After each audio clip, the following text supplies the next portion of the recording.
Ah yes, season 2 of Dota Dragon's Blood. What a god tier season it was. It was so easy to follow and everything made sense. Deus Ex Machina Ice Dragon waifu saving everyone? Just not an issue. Let's just move on. Story wasn't confusing enough? Let's add like 3 new characters and have their subplots intertwined into the main plot because we definitely have time for that. If the drifting sarcasm wasn't clear in my voice, let me rephrase it. This season had issues. Don't get me wrong, I still actually liked the season. Except that last episode. Fuck that last episode. But I'm not gonna sit here and lie to you and say that it was all sunshine and rainbows. And while I may be exaggerating the problems by quite a bit, there were definitely major flaws with the season. Let me point out some things I enjoyed, such as the stakes being raised in the season, which is instead of a war between humans and elves, the whole world is now under threat with Terrorblade's plan furthering with every step.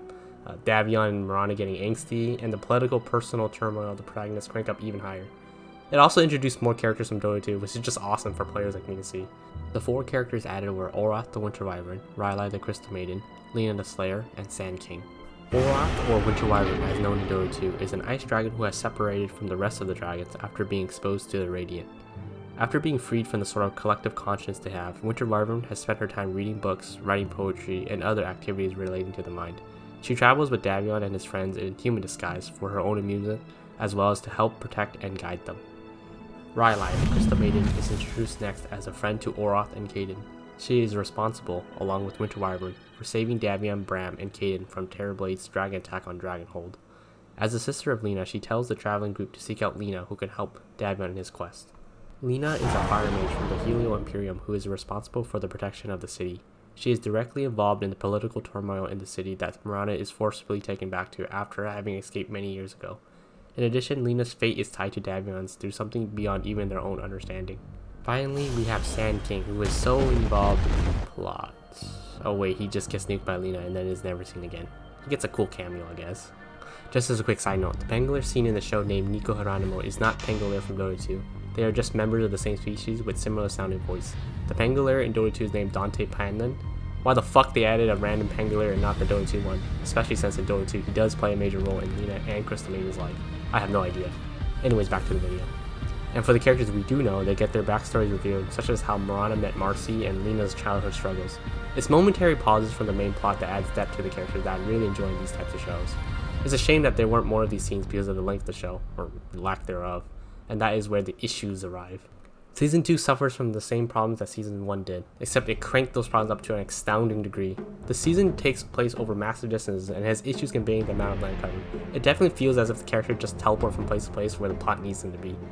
This season also underutilizes its characters massively. A lot of the side characters don't really get to do all that much, and their actions are dictated through dialogue rather than actually shown.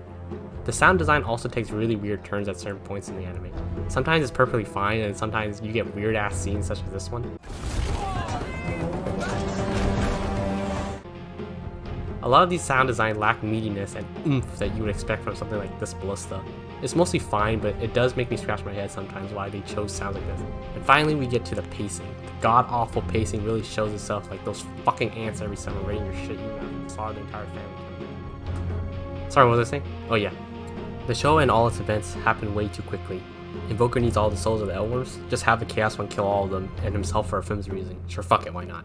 Emperor Shibara being a major obstacle on the main character's sides and preventing the progression? Simple, just have Davion and Slyrock off him. It sucks that the show only got 8 24-minute episodes per season. If they extended each episode length by a good amount or up the episode count, it would improve the show tremendously. What we're left with is a bunch of subplots with half-assed progression, little character development, and a confusing tangled mess of a story. This leads to serious whiplash as the audience tries to follow the main plotline and several subplots and is left with understanding nothing. And because everything is happening so fast and there is not a lot of time to devote whole scenes to these important points, you get another issue where a character will say something very important and integral to the story as a single line of dialogue, and if you're not paying attention, then what happens later won't make any sense, which only just ups the confusion as a whole. And like I said before, my favorite parts of the season was when the action was cut back in order to develop characters and allow breathing room amidst all the story. Did I also mention, fuck the last episode? However, this season was a necessary evil to set up for Season 3, which was the best part by far, and establishes very important bases for Season 3 to work with. And like I said before, I did enjoy this season despite its flaws and it being the worst one of the 3 we have. Especially after I went back to rewatch it, a lot of scenes that didn't really make sense became clear and fit within the context of Season 3. For those of you who stopped watching the show because of this season, I recommend just going back and finishing it. It really does get better. My rating for this season is 5.5 Molding League players out of 10. Actually, fuck the last episode. 0 Molding League players out of 10.